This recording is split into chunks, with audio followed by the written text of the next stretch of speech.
Hey y'all, today we're gonna rebuild a window motor.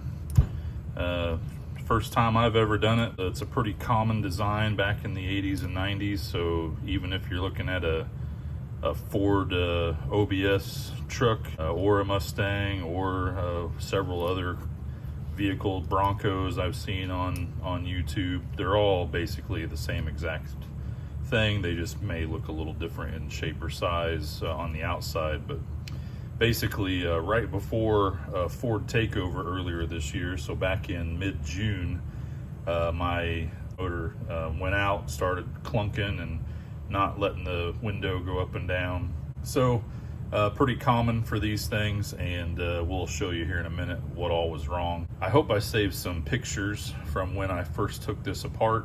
If so, I'm going to add them here now.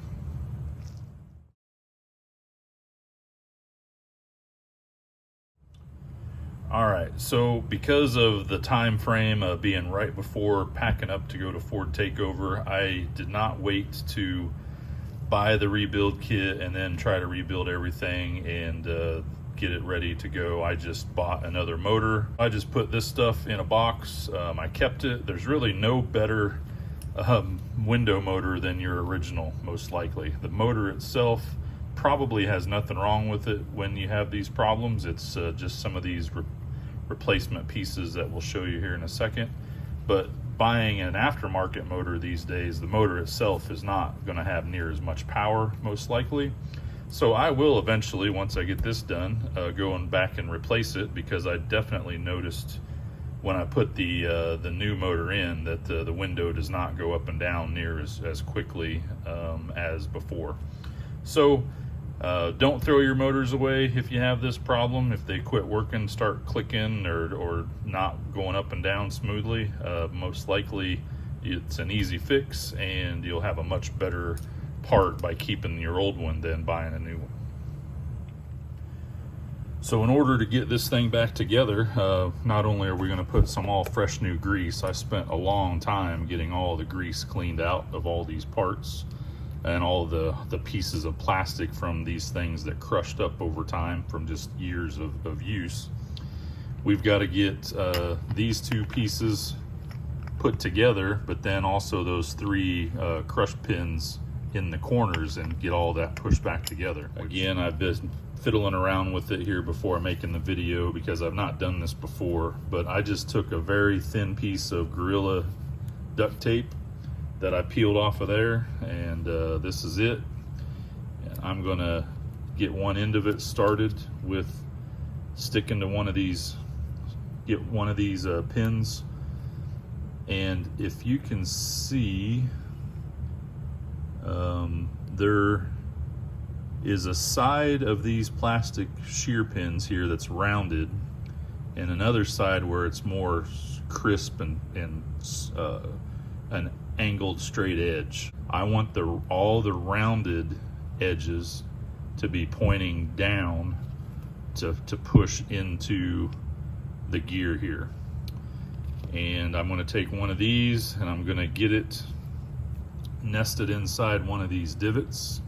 You can see there's 3 divots going around this metal piece, and the divot actually has a little spot at the bottom where this fits up inside pretty easily. And then I'm going to get my next pin with the rounded edge pointing down, and it's going to fit over here. And I'm going to get my tape across it to kind of hold it in place. And then I'm going to get my third pin with the rounded edge in the same direction and try to get the tape added to it.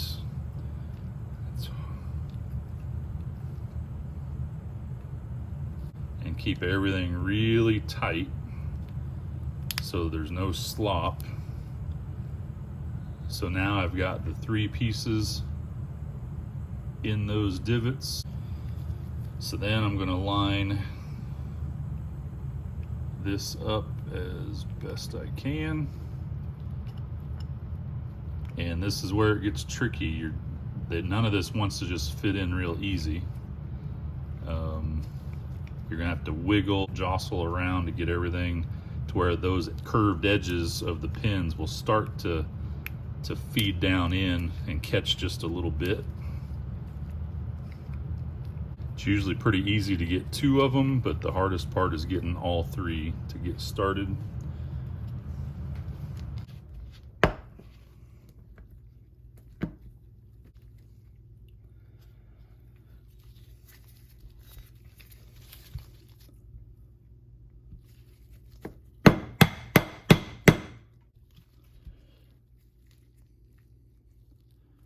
Okay, you can see not quite in flush, so I need to pry it back up a little bit and try again.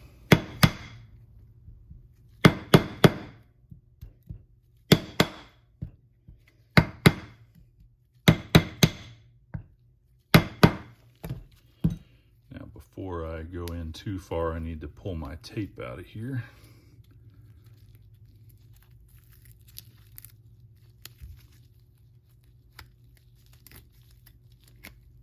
All right, got it all. And as you can see, they're all have gone in pretty level with each other. So I'm gonna take this and tap it the rest of the way down. You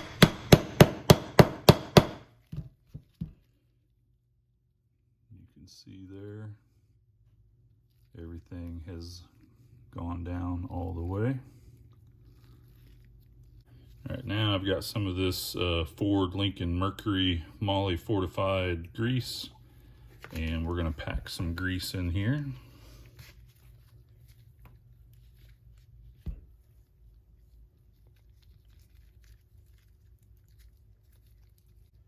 Get all the edges and the bottom there well lubed. And then get you a couple fingers in there and start to pack them gears in, like so. And don't go too crazy on the other surfaces. You get some inside the roots of each of these gear teeth, also on the metal part. Clean off some of the excess here now that it's got everything filled in. And then fit this down inside. And then finally I'm going to fill the rest of the void in around that worm drive.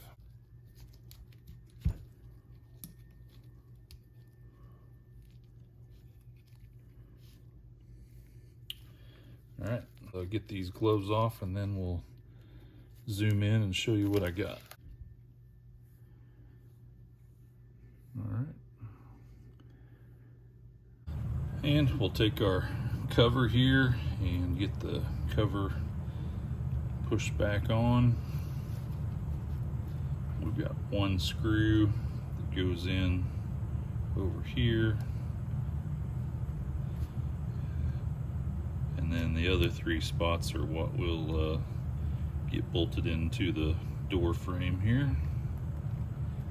This will just help keep the dust cover on.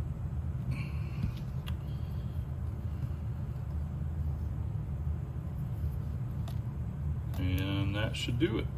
And here's what they came in from LMR. Looks like it's called Power Window Motor Bushing Set. I've seen some other videos where they showed these parts inside catalogs, and they were called, I think they were called crush pins. And again, this was my passenger side window. I did buy a Daniel Carpenter version motor, and the best I could tell, that was the closest looking and working to a factory old motor. So I think, at least in my opinion, that's probably one of the better ones to try to get instead of some of the other really cheap versions that are out there. And then if you want, that's the number where you can get it from.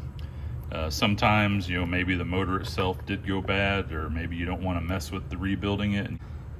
This one, for the most part, has worked for me. It's just I can tell it's a little slower going up. Noise wise, you know, they're all fairly noisy. I haven't noticed this one being any better or worse than the factory.